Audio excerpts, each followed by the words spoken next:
Dear students, welcome in my YouTube channel. आज हम आपको अपने चैनल पर फिजिक्स पढ़ाने जा रहे हैं। इंटरमीडिएट फिजिक्स में बच्चों की डिमांड थी कि सर कुछ डेरिवेशन समझ में नहीं आ रहे हैं और ज़्यादा प्रॉब्लम आ रही, तो मैं कोशिश ये करूँगा कि थ्योरी और डेरिवेशन साथ साथ में जो न्यूमेरिकल्स होते हैं उनमें जो फार्मूले यूज होते हैं वो मैं आपको पढ़ाऊँ। क्योंकि ये पॉसिबल नहीं है, लगभग 1 मंथ है, तो ये पॉसिबिलिटी नहीं है कि आपका ए से जेड तक क्वेश्चन या सारे डेरिवेशन हो सके। तो मैं वो उन सारे डेरिवेशन को टच करूँगा जो पेपर में आए हैं या आने की संभावना है। साथ साथ में इन पे न्यूमेरिकल डिपेंड करते हैं और उसके बाद जो जो भी कोशिश करूँगा कि पेपर में लगभग आपको 80% इस पूरे 1 मंथ में आपको मिल जाए। तो चलिए मैं स्टार्ट करता हूँ। चैप्टर पहला है वैद्युत आवेश तथा क्षेत्र। पहले हम बात करें वैद्युत आवेश की। आवेश के ज़्यादा आप अंदर जाएंगे तो आवेश दो प्रकार का होता है, एक ऋणात्मक आवेश, दूसरा होता है धनात्मक आवेश। कोई परमाणु और आवेश के विषय में जब बात करेंगे तो एक इलेक्ट्रॉन है, एक इलेक्ट्रॉन पर जो चार्ज होता है, इलेक्ट्रॉन पर जो चार्ज होता है वो 1.6 इंटू 10⁻⁻19 कूलाम का होता है। 19 कूलाम का आवेश पाया जाता है एक इलेक्ट्रॉन। ये ऋणात्मक होता है। इतना ही आवेश एक प्रोटॉन पे होता है, लेकिन होता इतना ही है, मात्रा इतनी होती है, लेकिन वो पॉजिटिव होता है। तो एक्चुअल जो पॉजिटिव और नेगेटिव का जो कारण है, तो किसी भी परमाणु पर इलेक्ट्रॉन, आप जानते हैं कि परमाणु तीन चीज़ों से मिलकर बना होता है, इलेक्ट्रॉन, प्रोटॉन और न्यूट्रॉन। प्रोटॉन और न्यूट्रॉन उसके नाभिक में रहते हैं, जबकि इलेक्ट्रॉन उसके आउटर सेल्स में मूव करते हैं। तो जब किसी परमाणु पर इलेक्ट्रॉनों की अधिकता हो जाती है परमाणु की अपेक्षा, तो हम कहते हैं उस पर ऋणावेश है, और इलेक्ट्रॉनों की अगर कमी हो जाती है तो उस पर हम कहते हैं कि ऋणावेश है। ठीक है, तो चलिए इसके लिए एक फार्मूला होता है Q बराबर एन ई। आवेश है इलेक्ट्रॉन पर, एन है संख्या, और आवेश Q बराबर एन हो जाएगा। अगर इलेक्ट्रॉनों की कमी है तो फिर वो धनावेश कहलाएगा, कि मान ली 10 प्रोटॉन है और 10 इलेक्ट्रॉन है, तो अब you can say that atom has no charge, because the जितना पॉजिटिव चार्ज है उतना ही नेगेटिव चार्ज। अगर इलेक्ट्रॉन आपके 10 हैं, प्रोटॉन आपके 9 हैं, तो एक इलेक्ट्रॉन ज़्यादा है, तो एक इलेक्ट्रॉन के बराबर ऋणावेश हो जाएगा। और अगर इलेक्ट्रॉन की अधिकता है, मानो 2 इलेक्ट्रॉन अधिक हैं, तो आप कह सकते हैं कि इस पर ऋणावेश है। तो यहाँ आप लगा सकते हैं कि बराबर एन की जगह 2 लगा देंगे, ई की जगह 1.6 × 10⁻⁻19 लगा देंगे, इसकी मल्टीप्लाई करके, तो इसका आवेश कौन सा आ जाएगा? ऋणावेश। इलेक्ट्रॉनों की अधिकता है तो ऋणावेश, इलेक्ट्रॉनों की कमी है तो फिर धनावेश। इसका दूसरा भी एक फार्मूला होता है Q बराबर आई टी। Q बराबर होता है आई टी, आई जहाँ धारा है और टी आपका टाइम है। चलिए अब आगे बढ़ते हैं। इसमें इंपॉर्टेंट टॉपिक शुरू होता है कूलाम का नियम। क्या होता है? कूलाम का नियम। पहला टॉपिक है हमारा कूलाम का नियम। देखिए मैं आपको इससे पहले एक बात और बताना चाहूँगा। देखिए जैसे मान लीजिए एक कोई परमाणु है, उस पर धनावेश है, एक पर ऋणावेश है, तो जो धन वाला प्लस होगा तो एक दूसरे पर जो विपरीत आवेश होता है तो एक दूसरे में आकर्षण बल पाया जाता है। और जब एक दूसरे पर विपरीत समान आवेश होता है तो उनमें प्रतिकर्षण बल पाया जाता है, यानी रिपल्सन होता है। अब आकर्षण और प्रतिकर्षण के मामले में जैसे मान लीजिए हमारे अगर किसी पे प्लस आवेश है और दूसरे पे माइनस है, तो प्लस माइनस में क्या होगा? आकर्षण होगा, अट्रैक्शन फोर्स लगेगा। और अगर सेम आवेश है, माइनस माइनस है या प्लस प्लस है, तो उन पर फिर आवेश कौन सा लगेगा? प्रतिकर्षण या रिपल्सन लगेगा। ठीक है, तो कूलाम ने कहा था कि उन्होंने दो आवेश लिए। यहाँ पर इसकी आप चाहें तो परिभाषा भी लिख सकते हैं, कि यह परिभाषा आप नोट कर लेना अपने आप, मैं आपको बोल दे रहा हूँ, आप चाहे तो उसको नोट कर लें। अब यहाँ पर मान लीजिए एक ये है और एक यहाँ पर भी है। यहाँ पे माना कि कोई आवेश है Q1, चार्ज की कोई ज़रूरत नहीं है यहाँ लगाना, और यहाँ आवेश Q2, ये एक दूसरे से r दूरी पर है, ये स्थिर आवेश है। तो आप चाहें तो परिभाषा लिख लीजिएगा कि दो आवेश अब एक दूसरे से कुछ दो स्थिर बिंदु आवेश यानी स्थिर हैं, मूव नहीं कर रहे हैं, स्थिर हैं। तो आप चाहें परिभाषा नोट कर सकते हैं। दो स्थिर बिंदु आवेश जब एक दूसरे से कुछ दूरी पर रखे होते हैं तो उनके मध्य लगने वाला आकर्षण या प्रतिकर्षण बल, या आकर्षण इस बात पर डिपेंड करेगा कि अगर ये विपरीत आवेश है तो आकर्षण लगेगा और समान आवेश है तो प्रतिकर्षण बल लगेगा। तो आप इसकी डेफिनेशन हो सकती है कि दो स्थिर बिंदु आवेशों के मध्य, स्थिर माने रुके हुए आवेश हैं, दोनों स्थिर है और एक दूसरे से किसी दूरी पर है। तो दो स्थिर बिंदु आवेशों के मध्य लगने वाला आकर्षण अथवा प्रतिकर्षण बल उन आवेशों के गुणनफल के अनुक्रमानुपाती और उनके बीच की दूरी के वर्ग के व्युत्क्रमानुपाती होता है। ठीक है, तो ये इसकी डेफिनेशन हो गई, या डेफिनेशन शायद आपने नोट कर ली होगी, तो यहाँ लिख लीजिए। माना दो आवेश Q1 व Q2 हैं जो एक दूसरे से r दूरी पर स्थित हैं। ठीक है, तथा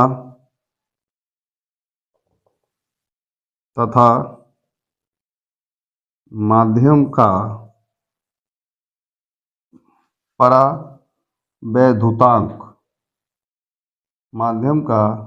परावैद्युतांक K है।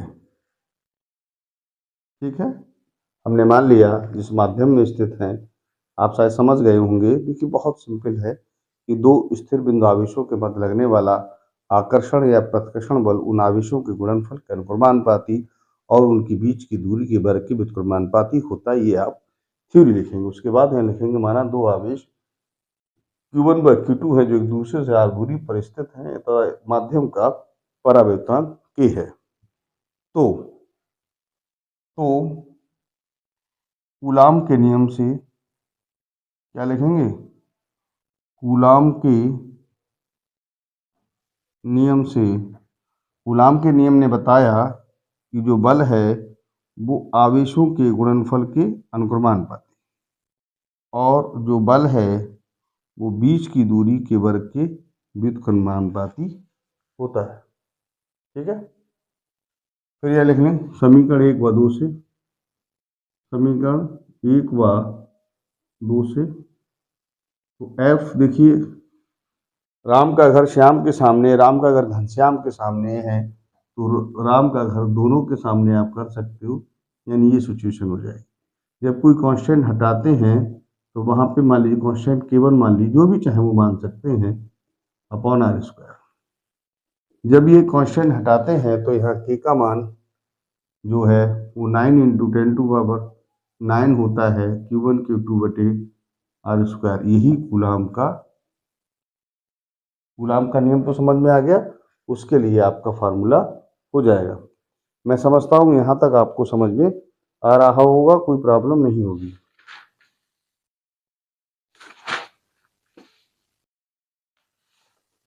तो डियर स्टूडेंट, मैं समझता हूँ यहाँ तक कोई दिक्कत नहीं है। अच्छा, एक बात ये भी कर सकते हैं, इसका मान जो है ये भी होता है 1/4πε0 बटे r स्क्वायर। अगर मैंने कहा कि माध्यम का परावर्तनांक K है तो यहाँ आप K भी लगा सकते हैं, लेकिन ये वैल्यू इसकी होती है, इसकी 1/4πε0। ये आप ले सकते हैं, जहाँ 1/4πε0 बराबर है 9 × 10⁻9। ये इसलिए लगा दिया है कि हमने यहाँ कहा है कि माध्यम का परावर्तनांक K है। तो मैं समझता हूँ यहाँ तक आपको कोई दिक्कत नहीं है। आगे चलते हैं। इसके आगे देखिए, अब बात होगी वैद्युत क्षेत्र की तीव्रता। चलिए, वैद्युत क्षेत्र की तीव्रता। देखिए, वैद्युत क्षेत्र की तीव्रता क्या होती है, इस विषय में हम आपसे बात शुरू करते हैं। अब जैसे माना कि कोई आवेश है, जब कोई आवेश किसी वैद्युत क्षेत्र में रखा जाता है तो उस पर एक बल कार्य करता है। ठीक है, तो वैद्युत क्षेत्र की तीव्रता, पहले आप यहाँ तक इसका स्क्रीनशॉट ले लें।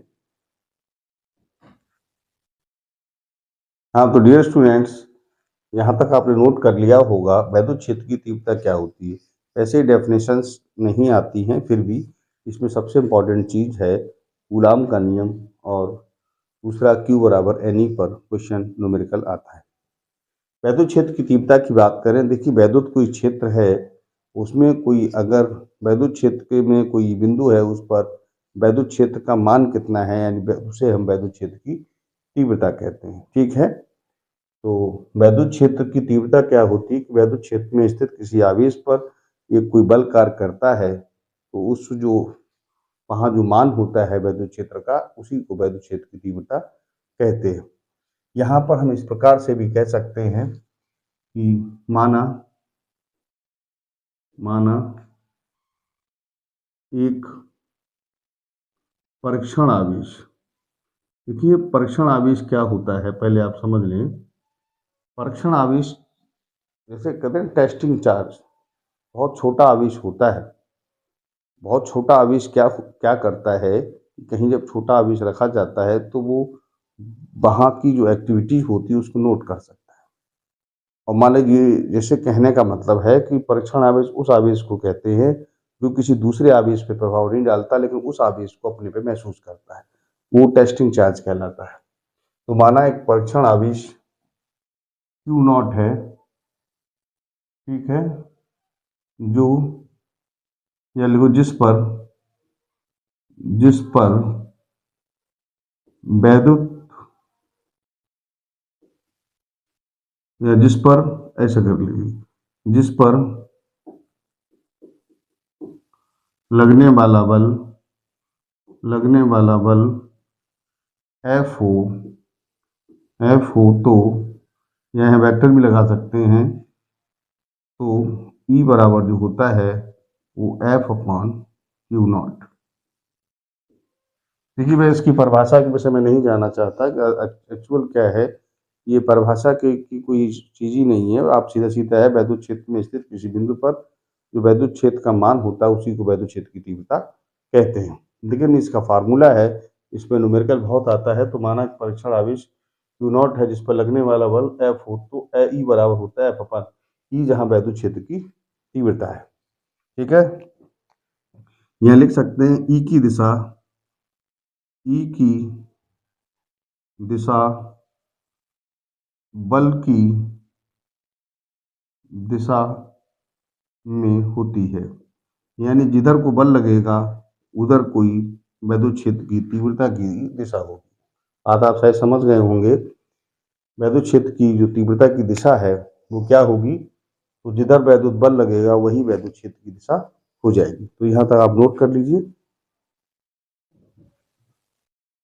हाँ, तो डियर स्टूडेंट्स, अब एक और इम्पॉर्टेंट टॉपिक है जिसका नाम है किसी बिंदु आवेश के कारण वैद्युत क्षेत्र की तीव्रता।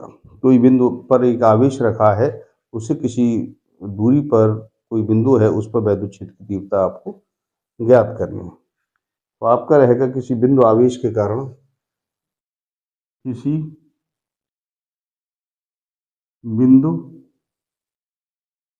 आवेश के कारण आवेश के कारण वैद्युत क्षेत्र की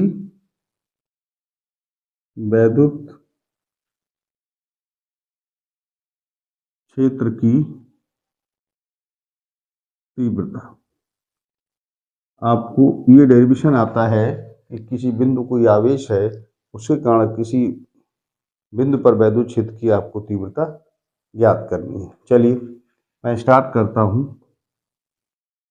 यहाँ पर मान लीजिए कोई आवेश है +Q, यहाँ से R दूरी पर एक बिंदु P है जिस पर वैद्युत क्षेत्र की तीव्रता आपको ज्ञात करनी है। तो थोड़ा सा इसमें हिंदी बना के आप लिख सकते हैं, मैं आपको बोल दे रहा हूँ। वैसे चाहें तो देखिए डेरिवेशन क्या होता है, डेरिवेशन की जो थ्योरी कहाँ से लाई जाती है, तो कहीं बाहर से नहीं आती है। आपको केवल जो आप लिख रहे हैं उसको आप बता सकते हैं। तो यहाँ कह दें एक बिंदु O है जिस पर +Q आवेश रखा है, इससे R दूरी पर एक बिंदु P स्थित है जिस पर वैद्युत क्षेत्र की तीव्रता ज्ञात करनी। समझ रहे हैं? थ्योरी जो लिखी जाती है वो कहीं से जनरेट नहीं की जाती, अधिकतर लोग उसको जनरेट कराते हैं, जनरेट नहीं होती। आपको क्या करना होता है कि जैसे आप डायग्राम बनाएंगे वैसे आप लिखेंगे। यह लिखेंगे माना बिंदु O है जिस पर एक प्लस क्यू आवेश रखा है, इससे r दूरी पर एक बिंदु P है जिस पर वैद्युत क्षेत्र की तीव्रता ज्ञात करनी है। माना बिंदु P पर एक प्लस क्यू नॉट आवेश, एक परीक्षण आवेश रख दिया जाता है, तो इनके मध्य लगने वाला बल यदि F है तो F, अच्छा थोड़ा सा और देखें, एक बात और लिख सकते हैं। एक बिंदु O है जिस पर माना प्लस क्यू आवेश रखा है, इससे r दूरी पर एक बिंदु P है जिस पर वैद्युत क्षेत्र की तीव्रता ज्ञात करनी है। माना इस बिंदु पर वैद्युत क्षेत्र की तीव्रता E है, ठीक है। दूसरा लिख देंगे, इस तीव्रता ज्ञात करने के लिए बिंदु P पर एक परीक्षण आवेश प्लस क्यू नॉट रख दिया जाता है, तो इस पर हाँ अच्छा, तथा माध्यम का परावैद्युतांक K है, तो इन दोनों आवेशों के मध्य लगने वाला बल F बराबर हो जाएगा 1/4 pi epsilon not K Q1 Q2 बटे, अच्छा Q1 Q2 बटे आर स्क्वायर फार्मूला होता ही, तो यहाँ हो जाएगा 1/4 पाई एप्सिलॉन नॉट K, ये Q है और ये Q नॉट है अपॉन आर स्क्वायर। बात समझ गए? केवल एक लाइन लिखनी थी आपको कि माना बिंदु O पर कोई प्लस क्यू आवेश रखा है, इससे r दूरी पर एक बिंदु P है जिस पर वैद्युत क्षेत्र की तीव्रता ज्ञात करनी है। माना बिंदु P पर एक P प्लस क्यू नॉट आवेश रख दिया जाता है तथा माध्यम का परावैद्युतांक K है। ये थोड़ा बना के लिख दीजिए, तो F बराबर 1/4 pi epsilon not K Q1 Q2 बटे आर स्क्वायर, यानी इन दोनों के मध्य लगने वाला बल इतना हो जाएगा, ठीक है। यहाँ लिख ली, माना P पर तीव्रता E है तो आप लोग, मैंने बताया था इससे पहले, E बराबर होता है F/Q, लेकिन यहाँ E बराबर 1/Q, यहाँ पर आवेश का जहाँ पर तीव्रता निकालते हैं वही आवेश होता है, तो 1/Q नॉट हो जाएगा, और F की वैल्यू आपके सामने यहाँ है 1/4 पाई एप्सिलॉन नॉट के Q naught upon R square. ये Q नॉट कैंसिल हो जाएगा, यहाँ रह जाएगा E अपान 1/E बराबर 1/4 पाई एप्सिलॉन नॉट Q बटे आर स्क्वायर, ठीक है। ये आपका फार्मूला हो गया, यही आपको डेरिवेशन लाना था। थोड़ा सा और लिख सकते हैं, यदि माध्यम वायु या निर्वात हो तो K बराबर 1। अच्छा, माध्यम वायु या निर्वात होता है तो K की वैल्यू 1 होती है, तो E बराबर हो जाएगा 1/4 pi epsilon naught Q upon R square. यहाँ से एक बात मैं और कहना चाहूँगा, देखिए आपसे बात ये हुई है, अब ई की दिशा, अधिकतर क्या है जो क्वेश्चन आते हैं, जो न्यूमेरिकल आते हैं, उसमें डायरेक्शन का बहुत रोल होता है। ध्यान रखिए, आप मैं आपको समझाता हूँ। ये आवेश आपको मैंने पढ़ाया था इससे पहले भी कि जो बल है, जो तीव्रता की दिशा है वो बल की दिशा में होती है।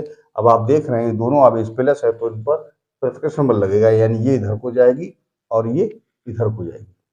तो इसका मतलब अगर ये आवेश प्लस है और यहाँ पर तो परीक्षण आवेश रखा है, तो ये प्लस आवेश है, तो तीव्रता की दिशा, इनके बीच जो बल लगेगा वो ऐसे करके लगेगा, तो ये इधर होगी बल की दिशा, तो फिर तीव्रता की दिशा भी इधर हो जाएगी, ठीक है। तो यहाँ पे लिखें, यदि आवेश पॉजिटिव है, कैसा है, पॉजिटिव है, तो तीव्रता की दिशा इससे दूर होती है, बहुत इंपॉर्टेंट है, न्यूमेरिकल के लिए बहुत आता है। अब नोट रखें इसके लिए नंबर, आप ये, लेकिन ये पेपर में नहीं लिखना है, ये केवल न्यूमेरिकल में इसको अप्लाई करना है, समझ रहे हैं आप। दूसरी है, यदि आवेश, कौन सा आवेश, ये वाला, अगर ये नेगेटिव होता तो ये प्लस है, ये माइनस, एक दूसरे को पास खींचते, तो इस बिंदु पर आवेश की जो का बल की दिशा इधर होती, तो तीव्रता की दिशा भी इधर होती। यदि आवेश नेगेटिव है, ऐसा है नेगेटिव है, तो तीव्रता की दिशा तीव्रता की दिशा आवेश की ओर होती है, आवेश के की आवेश की ओर होती है। क्योंकि इस दोनों बातों का याद रखिए, आपको मेजर इंपॉर्टेंट रहेगा न्यूमेरिकल के लिए। समझ रहे, फिर से समझ लें। देखिए मैं बहुत कम लिखाना प्रयास कर रहा हूँ, समझाने का प्रयास ज्यादा कर रहा हूँ। यहाँ पे आपको लिखना है किसी बिंदु आवेश के कारण वैद्युत क्षेत्र की तीव्रता। तो यह लिखेंगे, माना बिंदुओं पर एक प्लस क्यू आवेश रखा है, जिससे r दूरी पर एक बिंदु P है, जिसपे वैद्युत क्षेत्र की तीव्रता ज्ञात करनी है। माना बिंदु P पर परीक्षण आवेश प्लस क्यू नॉट रख दिया जाता है। माना माध्यम का परावर्तनांक k है, तो F बराबर 1/4 के क्यूबन क्यू बटे आर स्क्वायर से। यहाँ ये क्यू नॉट, ये क्योंकि ये क्यू इक्व नॉट है, ये हो गया। माना बिंदु P पर तीव्रता E है, तो E बराबर F अपान क्यू, ये आप लगा दें तो E का मान आ गया। यदि माध्यम वायु निर्वात है तो K का मान 1 हो जाएगा और ये आपका आ जाएगा। यदि आवेश पॉजिटिव है तो तीव्रता इससे दूर होगी। क्यों दूर होगी? क्योंकि ये भी प्लस है, ये भी प्लस है। मैंने बताया था तीव्रता की दिशा वही होती है जो इसकी होती है, बल की होती है। अब दोनों ऐसे करके लग रहे हैं, दोनों प्लस है, तो फिर ये इधर के लिए तो तीव्रता की दिशा इधर होगी। तो आप यहाँ लिख सकते हैं, नोट अपने काम के लिए है, न्यूमेरिकल के लिए। यदि आवेश पॉजिटिव है तो तीव्रता की दिशा इससे दूर होगी, यदि आवेश नेगेटिव है तो तीव्रता की दिशा उस आवेश की, क्योंकि जब ये नेगेटिव हो जाएगा तो वो एक दूसरे को पास खींचेंगे, तो जो बल की दिशा वही तीव्रता की दिशा होगी, तो उस समय तीव्रता की दिशा इसकी ओर हो जाएगी। चलिए अगला टॉपिक है वैद्युत द्विध्रुव। वैद्युत वैद्युत द्विध्रुव द्विध्रुव देखिए ये क्या होता है वैद्युत द्विध्रुव। आपने देखा होगा कि दो आवेश हैं, जैसे NaCl है, Na पे क्या आवेश होता है? प्लस, और Cl पे होता है माइनस। तो दो आवेश यदि एक दूसरे से बहुत कम दूरी पर रखे, इनकी परिभाषा नहीं आती, इसलिए मैं ज़्यादा एक्सप्लेन भी नहीं करूंगा, केवल आपको समझा रहा हूँ। वैद्युत द्विध्रुव क्या होता है कि यदि दो आवेश एक दूसरे से अल्प दूरी पर रखे हों तो उन्हें हम वैद्युत द्विध्रुव कहते हैं। यदि दो आवेश एक दूसरे से अल्प दूरी पर रखे हों तो उन्हें हम वैद्युत द्विध्रुव कहते हैं। आप चाहें तो नोट कर सकते हैं, और वैसे इसको याद भी किया जा सकता है, कोई बड़ी बात नहीं। अब है वैद्युत द्विध्रुव का आघूर्ण। वैद्युत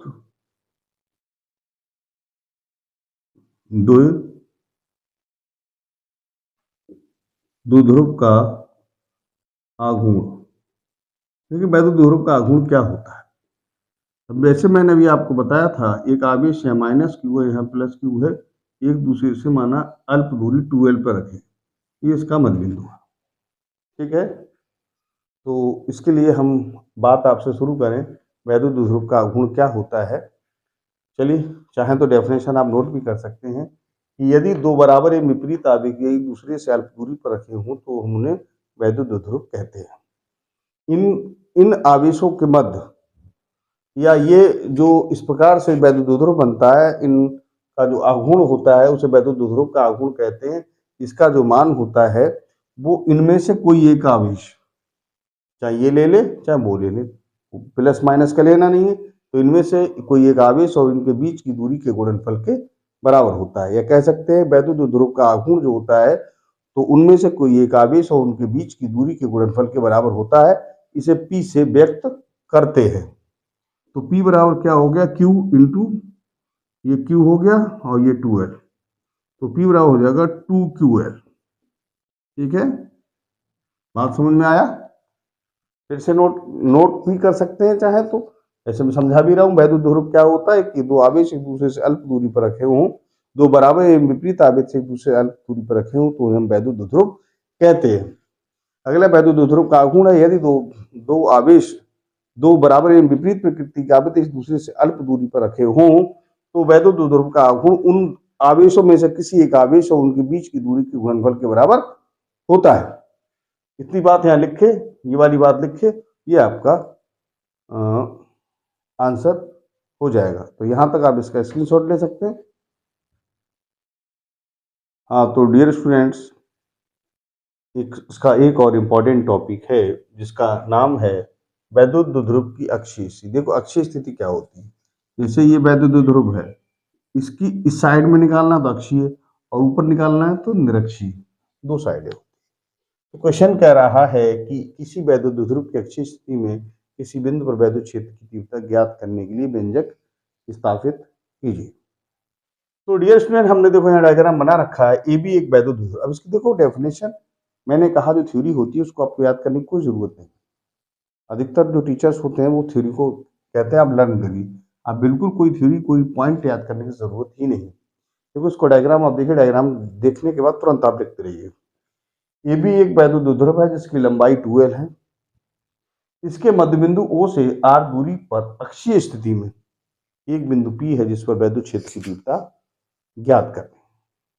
समझ गए? कुछ याद ही नहीं करना भाई, क्या लिखना, ए भी एक वैद्युत द्विध्रुव है जिसकी लंबाई 2l है। इसके मध्य बिंदु O से R दूरी पर एक बिंदु P है जिस पर वैद्युत क्षेत्र की तीव्रता ज्ञात करनी। माना बी पर स्थित प्लस क्यू आवेश के कारण बिंदु P पर तीव्रता E1 है और आपको मालूम है ये आवेश प्लस है इसलिए इसकी दिशा इससे दूर होगी, और माइनस क्यू आवेश के कारण बिंदु P पर तीव्रता E2 है। जब आवेश माइनस है तो इसकी दिशा उस आवेश की ओर होगी। इतना लिख दी, ठीक है ना। तो इसकी थ्योरी हो जाएगी।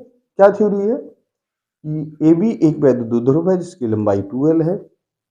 इसके मध्य बिंदु O से R दूरी पर अक्षीय स्थिति में एक बिंदु P है जिसमें वैद्युत क्षेत्र की तीव्रता ज्ञात करनी है।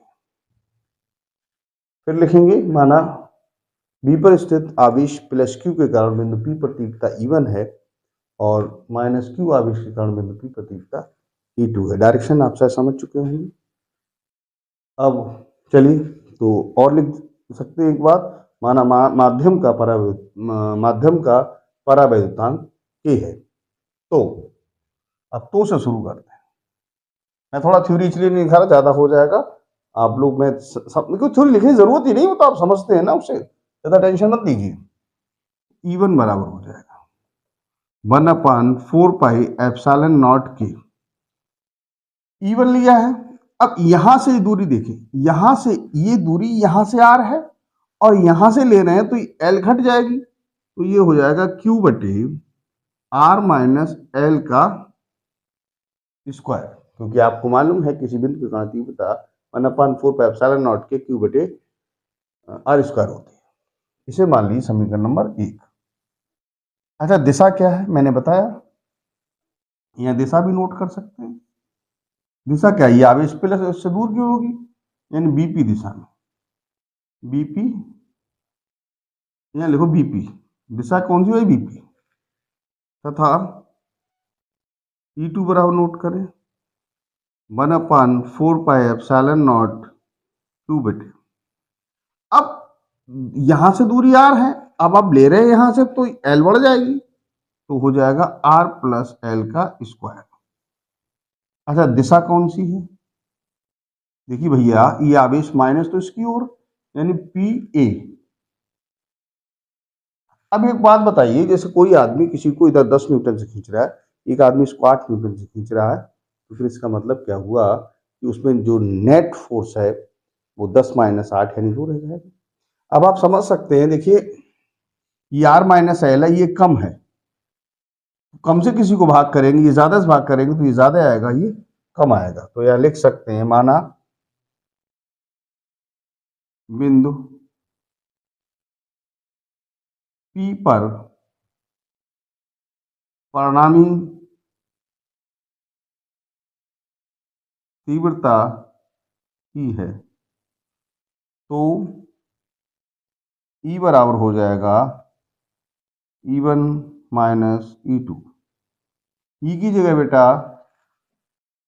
E की जगह हो जाएगा 1/4πε0 K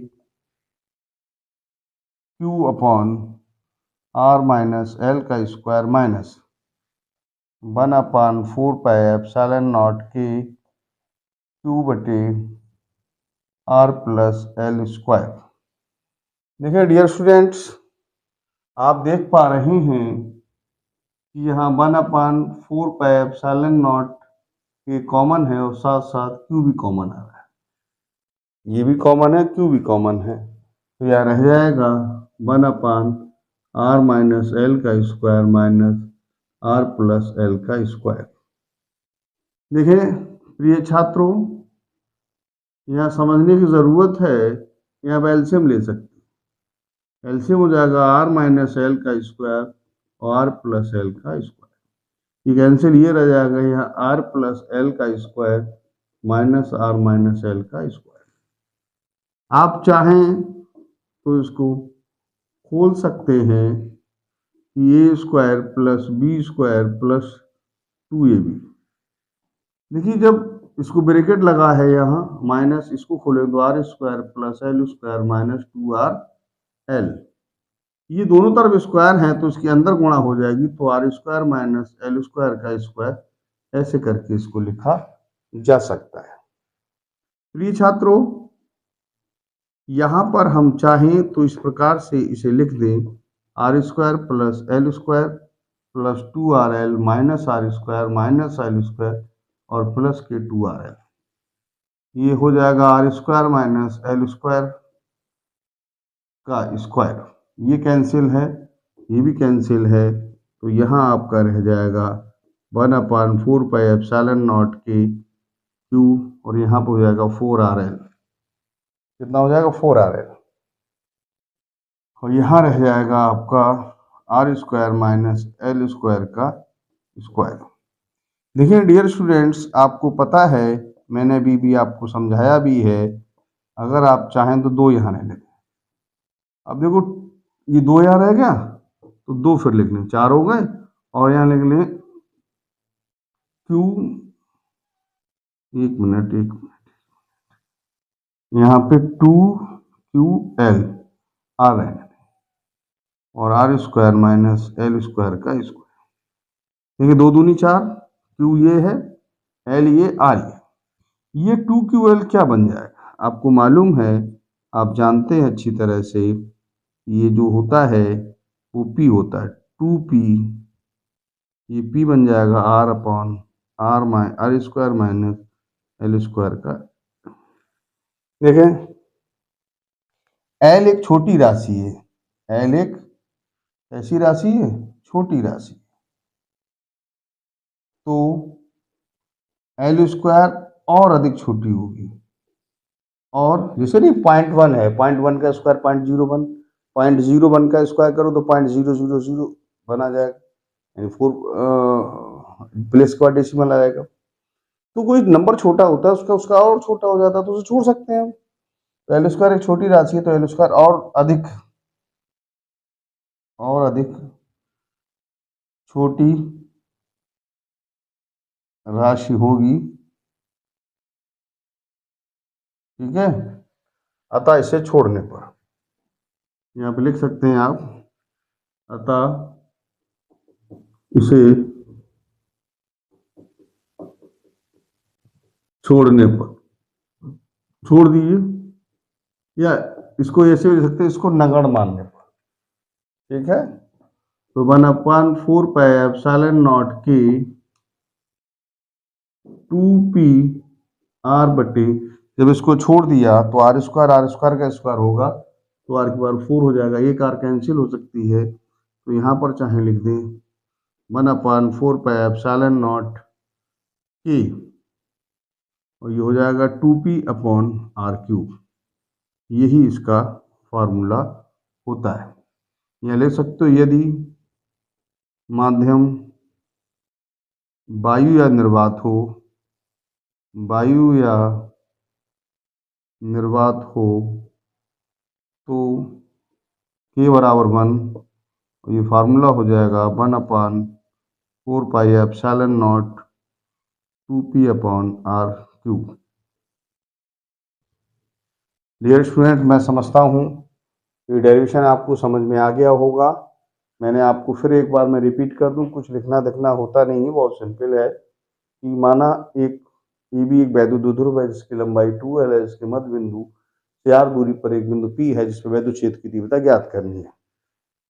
माना बी पर स्थित आवेश प्लस क्यू के कारण तीव्रता E1 है और माइनस क्यू के कारण तीव्रता E2 है। तो इसकी दिशा ये प्लस है तो दूर होगी, इसकी दिशा माइनस है तो उसकी ओर होगी। ये मैंने आपको समझाया है। यहाँ E बराबर फार्मूला ये लगा दिया, इसकी दिशा लिख दी हमने, E2 बराबर ये लगा दिया। माना बिंदु P पर कोई आदमी इधर खींच रहा है, कोई आदमी इधर खींच रहा है, तो टोटल रिजल्टेंट कितना होगा। माना बिंदु P पर परिणामी तीव्रता E है तो E बराबर हो जाएगा E1 माइनस E2। अब आप कहेंगे सर E1 क्यों ज्यादा होगा, क्योंकि ये कम से डिवाइड कर रहे हैं, ज्यादा से डिवाइड कर रहे हैं, तो फिर ये वाली ज्यादा होगी, कम वाली होगी। तो इस प्रकार से हमने कॉमन ले लिया, कॉमन करके इसका स्क्वायर खोल दिया है, या नीचे ले दिया। एल स्क्वायर एक छोटी राशि है तो एल स्क्वायर और अधिक छोटी होगी, इसलिए इसको छोड़ सकते हैं, तो ये हमारा फार्मूला आ जाएगा। यहाँ आर से कार कैंसिल हो गई तो ये वाली बात आ गई। यदि माध्यम वायु या निर्वात हो तो के बराबर 1 होता है। तो ये आपका रिजल्टेंट फार्मूला है, आप चाहें तो इसका स्क्रीनशॉट ले लें। हाँ तो डियर स्टूडेंट्स, अब मैं इसका दूसरी स्थिति है निरक्षीय स्थिति, तो मैंने केवल इस अक्षीय को निरक्षीय लिख दिया है। चलिए, बहुत सिंपल क्वेश्चन है। देखिए, मैं पूरे चैप्टर में जो भी मुझे ऐसा लग रहा है, थोड़ा थ्योरी भी आप लिख सकते हैं, मैं बोल देता हूँ आपको, और बहुत सिंपल होती है, लिखने की ज़रूरत भी नहीं पड़ती। इतना तो माइंड में समझता हूँ आप लोगों के पास, आप सब ब्रिलियंट स्टूडेंट होंगे। देखिए, यहाँ पर आप इस प्रकार से ले सकते हैं कि माना ये एक वैद्युत द्विध्रुव, ये भी एक वैद्युत द्विध्रुव, यहाँ माइनस आवेश है और यहाँ प्लस आवेश। इसके मध्य बिंदु से, माना ये मध्य बिंदु है, निरक्षीय स्थिति ये होती है, ये माना ये बिंदु P है। अब ये निरक्षीय स्थिति है तो माना ये दूरी R है, ये LL है, ये मध्य बिंदु मान लीजिए O। यहां से अगर इसको ऐसे करके मिलाएं तो देखिए, इसके कारण जो बिंदु P है प्लस है, ये तो तीव्रता की दिशा कहाँ होगी, इधर की। ये आवेश है माइनस, ये आवेश है आपका माइनस। देखिए, ध्यान देने की जरूरत है, बहुत सिंपल क्वेश्चन होता है, ज़्यादा प्रॉब्लम लेने की जरूरत नहीं है। देखिए है क्या, थोड़ा सा ध्यान दें आप लोग। यहाँ से इसको ऐसे करके मिलाएं, ऐसे करके, तो ये आपका मिल जाएगा। तो डियर स्टूडेंट, देखो समझने की जरूरत है। इसके कारण अगर तीव्रता निकालेंगे, क्योंकि आवेश कैसा माइनस है, तो फिर इसकी दिशा इधर होगी, यानी इसकी दिशा ऐसी। अगर इसे E1 नाम दे लें तो इसे आपको E2 नाम देना पड़ेगा, ठीक है। माना ये कोण थीटा है तो ये भी थीटा हो जाएगा, ठीक है। चलिए, तो थोड़ा सा लिख लेते हैं हम लोग।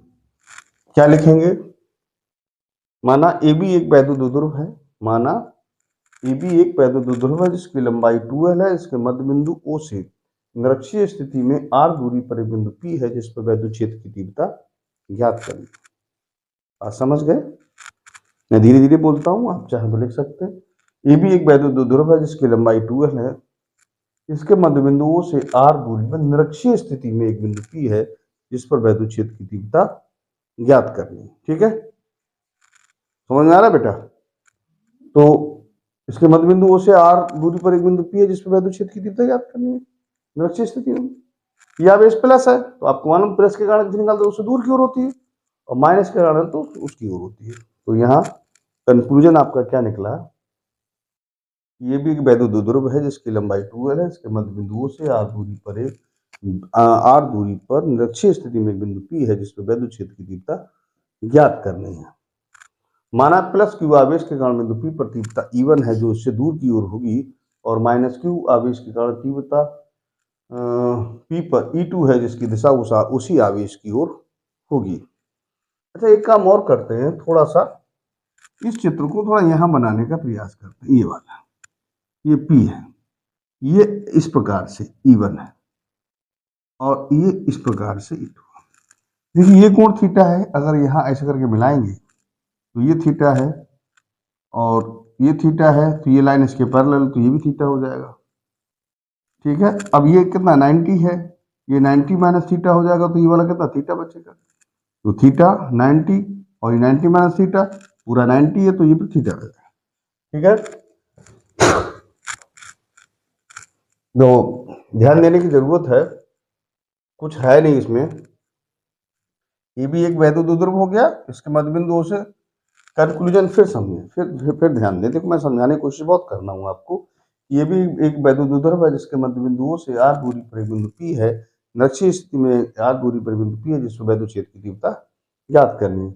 माना प्लस बिंदु B पर स्थित प्लस Q आवेश है, इससे इस बिंदु पर तीव्रता E1 है जिसकी दिशा इससे दूर की ओर होगी, और माइनस Q के आवेश के कारण इस बिंदु पर तीव्रता E2 है जिसकी दिशा इसी आवेश की ओर होगी। ये डायग्राम थोड़ा हमने बनाने की कोशिश की है, इसको मैं अभी कंप्लीट कराऊंगा। मैंने कहा ये कोण थीटा, तो ये लाइन इसके पैरेलल है, तो ये थीटा भी होगा, और ये 90 है, ये थीटा है, तो फिर 90 माइनस थीटा, तो ये थीटा इधर वाला रह जाएगा। तो इतनी भाषा आप शायद लिख सकते हैं। चलिए E1 बराबर लेना, और ये भी दिखा दें, बात समझ में आ गई कि ये भी एक वैद्युतद्रव मध्य बिंदुओं से आर दूरी पर निरक्षीय स्थिति में एक बिंदु P है जिस वैद्युत क्षेत्र की तीव्रता ज्ञात करनी है। और माना प्लस Q आवेश के कारण बिंदु P पर तीव्रता E1 है जिसकी दिशा इससे दूर की ओर होगी, तथा प्लस माइनस Q आवेश के कारण तीव्रता E2 है जिसकी दिशा उसी आवेश की ओर होगी। और कह दे कि कोण OBP बराबर थीटा, ठीक है, इतना आप कह सकते हैं। तो और माध्यम का परावर्तन K है, इतनी बात आप लिख सकते हैं। तो 1/4 पाई एप्सिलॉन नॉट K, आवेश क्या Q, और ये दूरी कितनी हो जाएगी। तो यहाँ थोड़ा सा एक चीज और लिख लें, त्रिभुज OBP में, ये OBP में लेंगे तो ये कर्ण बन जाएगी। अब ये कर्ण कितना है, ये थोड़ी, ये R है, ये L है, तो ये हो जाएगी, यहाँ पर ले सकते हैं BP स्क्वायर बराबर OP square plus OB square. अब ये कितना है, OP कितनी R, और ये है L, यानी BP स्क्वायर, और BP बराबर आप चाहेंगे तो ये रूट में हो सकता है, ये R square plus L square की पावर 1/2 आ जाए। अगर जितनी ये होगी उतनी ही ये वाली भी होगी। तो क्या होता है, क्यू बटे होता है आपका R स्क्वायर, R की जगह काम करेगा R square plus L square की पावर, जब इसका स्क्वायर करेंगे तो फिर 1/2 ही खत्म हो जाएगा। समीकरण नंबर 1 दिशा आप कर सकते हैं BP दिशा, क्योंकि इससे दूर की हो, तथा E1 E2 तो हम लिख ही चुके हैं कि E1 क्या E2 क्या है, 1/4 पाई एप्सिलॉन नॉट Q बटे, अच्छा ये वाली R स्क्वायर, जब ये R स्क्वायर करेंगे तो फिर इसका क्योंकि ये रूट है, रूट का स्क्वायर करने पर ये सीधा सीधा हो जाएगा R स्क्वायर प्लस, यहाँ तक बात समझे, R स्क्वायर प्लस ये R square plus L square, ठीक है, ये समीकरण नंबर आपकी 2 हो जाएगी। यहाँ तक बात समझ में आपको आई होगी।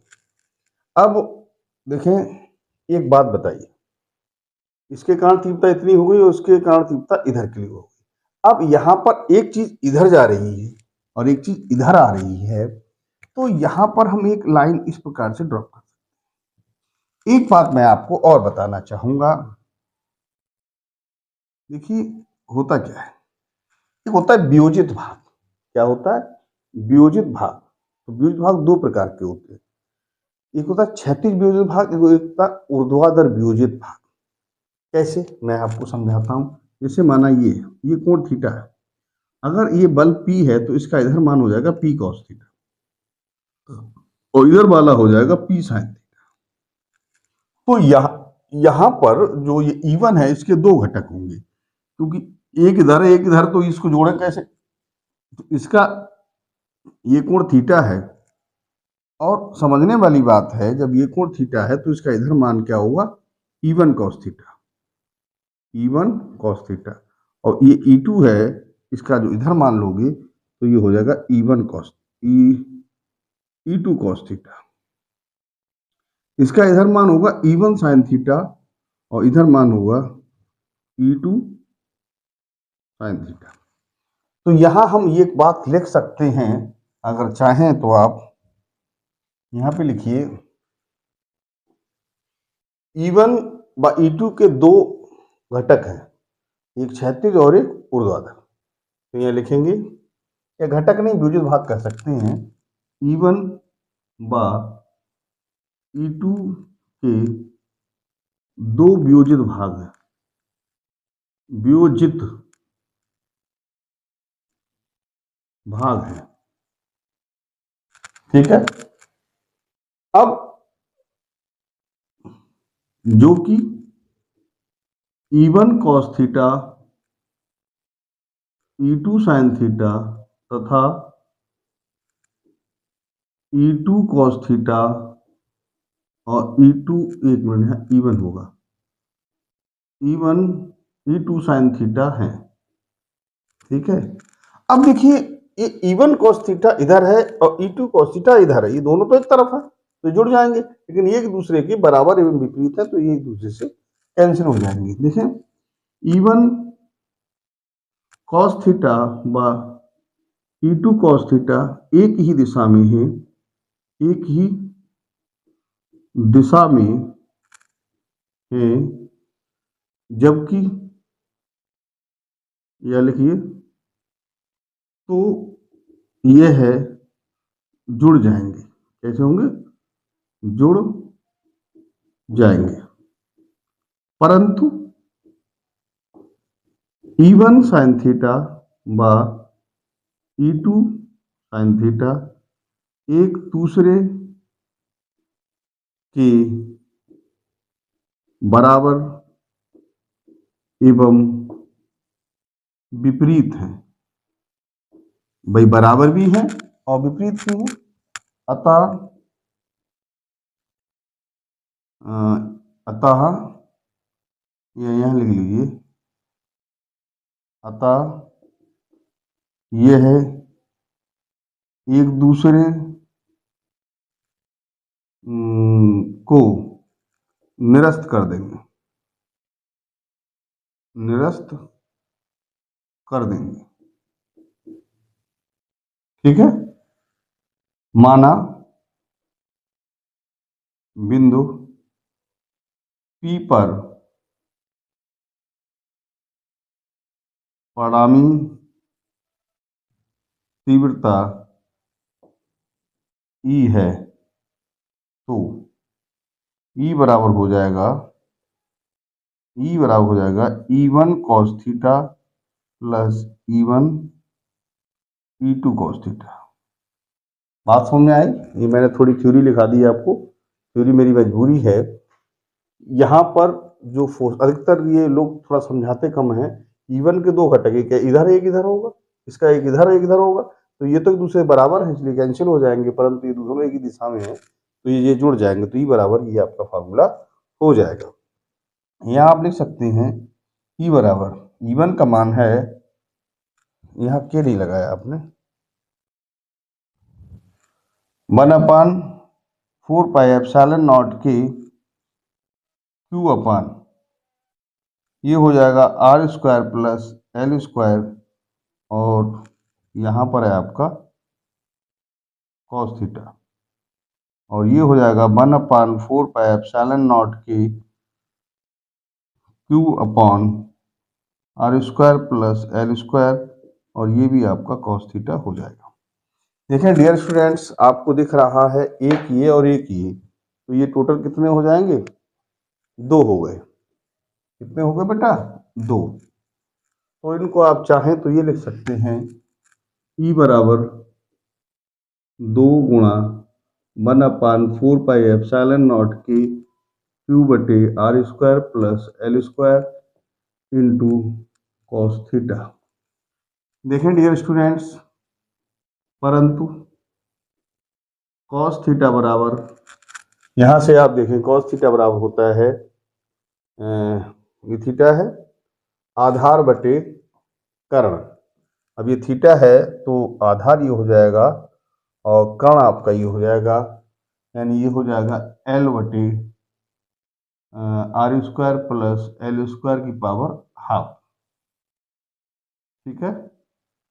तो E बराबर हो जाएगा 2 गुणा 1/4πε0 के Q अपान R² प्लस L² और L upon R square plus L square की पावर हाफ।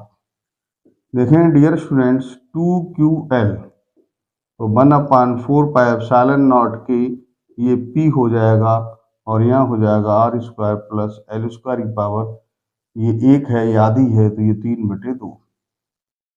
एल एक छोटी राशि है, एल एक छोटी राशि है तो एल स्क्वायर और अधिक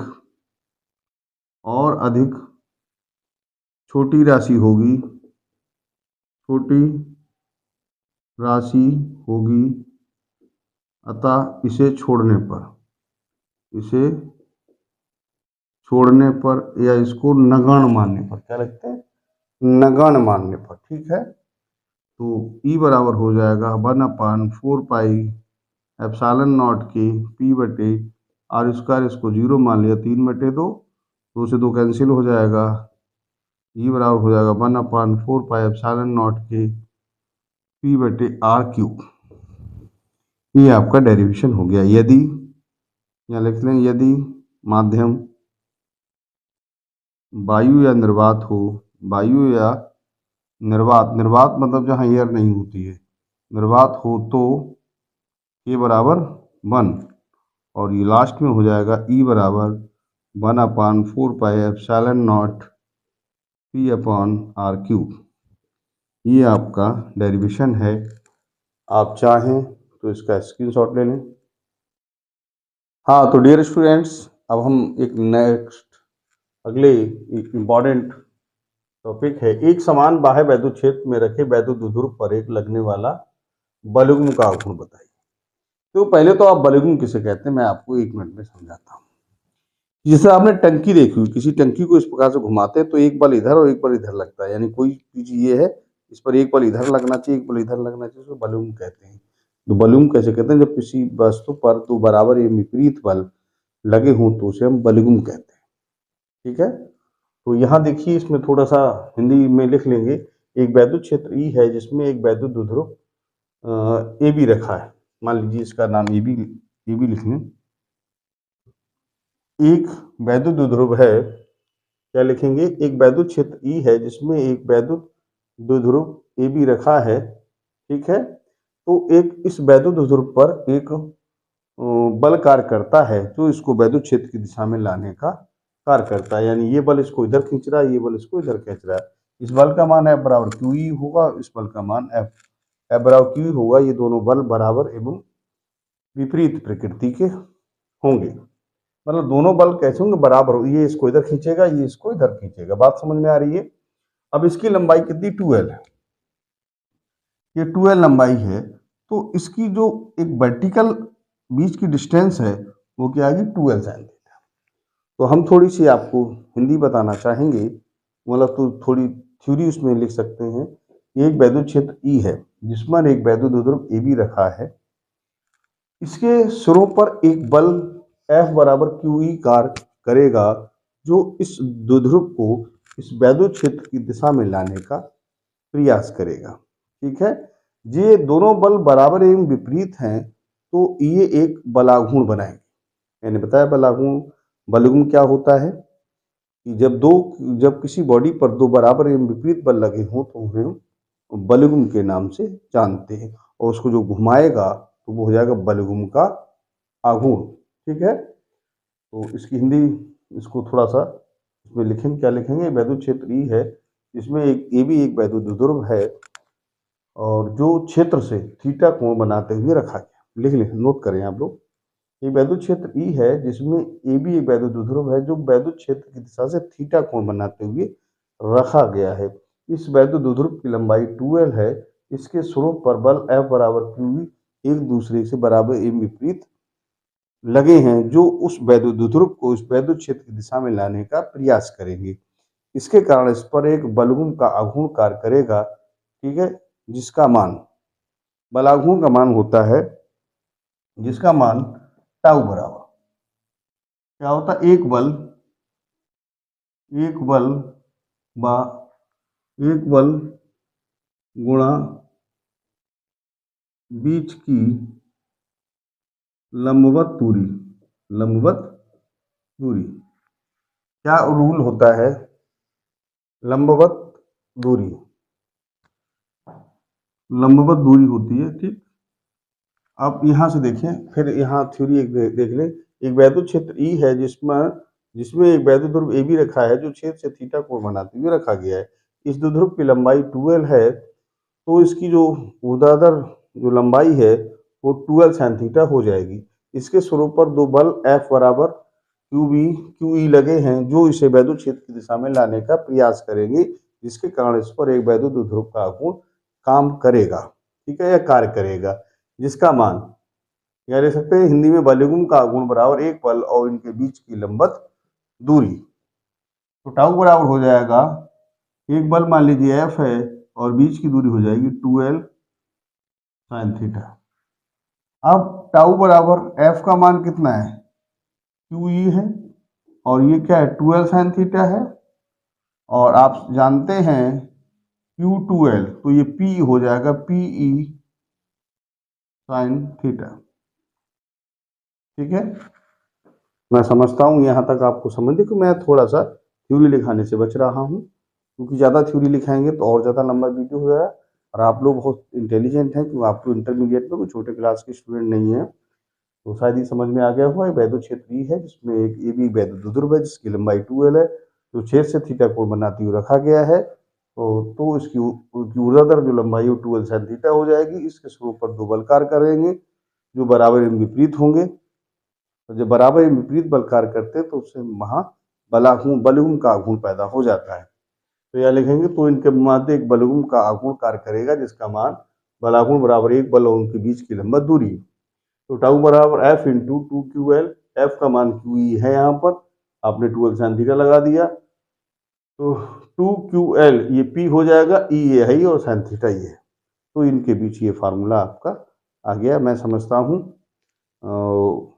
कि जो चैप्टर पहला है उसमें जो भी क्वेश्चन थ्योरी या फिर थ्योरी या न्यूमेरिकल बेस्ड कोई आता है, तो मैंने जो उसके न्यूमेरिकल में जो फार्मूले अप्लाई होंगे वो भी मैंने समझाने की कोशिश की है। साथ साथ मैंने जो डेरिवेशन इसके इम्पॉर्टेंट थे वो सारे करा दिए। मैं कोशिश ये कर रहा हूँ कि फिजिक्स आपकी बहुत कम समय में, जो बच्चे किसी कारणवश कहीं कोचिंग इत्यादि नहीं ले पाए, उनका कोर्स लगभग 80% मार्क्स उनके आ जाएंगे अगर आप मेरे साथ बने रहते हैं। तो ये स्टूडेंट्स, अगर हमारा वीडियो अच्छा लगे तो लाइक करें, सब्सक्राइब करें और उन सभी दोस्तों को शेयर करें जिनको इसकी आवश्यकता है। Thank you. आप पहले इसका स्क्रीनशॉट ले लें।